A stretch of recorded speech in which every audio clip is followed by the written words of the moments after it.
I'm a fan of the technology in Read 180 because I previously worked in an English class. The best technology we had at the time was Overhead or Elmo.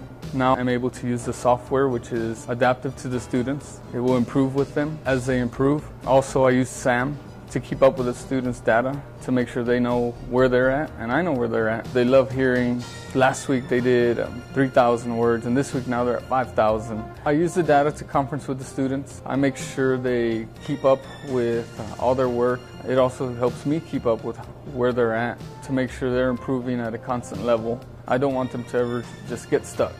I also use the progress reports to show them their grades on vocabulary, on their spelling, comprehension.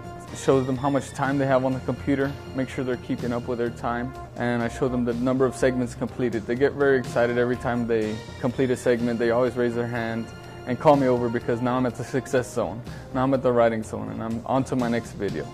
I look at my dashboard and use the Educator to help determine who needs help. I require excellence from all my students because I believe in all of them.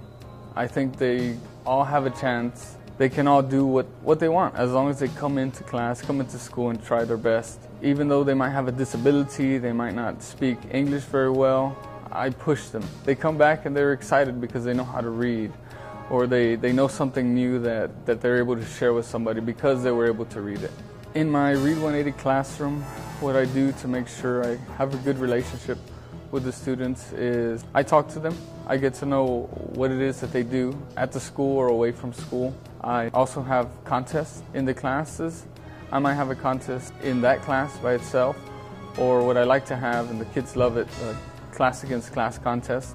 This year we had books read contest, and very close. They like to compete. I like competing against the other schools. My students get excited about beating Jefferson, our rival. I set up the good challenges for them and something they like. I try to inspire my students beyond the classroom by telling them my story. I tell them I'm a first-generation college graduate, that I came from the same neighborhood. I tell them that they can get a good job. They can pick what they want to do. Go out, study, go to college, get an education, and do the best of what they want to do. And I told them that reading is going to stay with them forever. So they need to do it, and it's going to help them, and they see that, and I hope it helps them forever.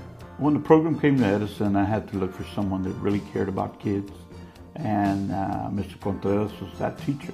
I knew about keeping kids first and being a champion of children. So when I chose him, that was one of the reasons, because I knew what he was going to do for kids.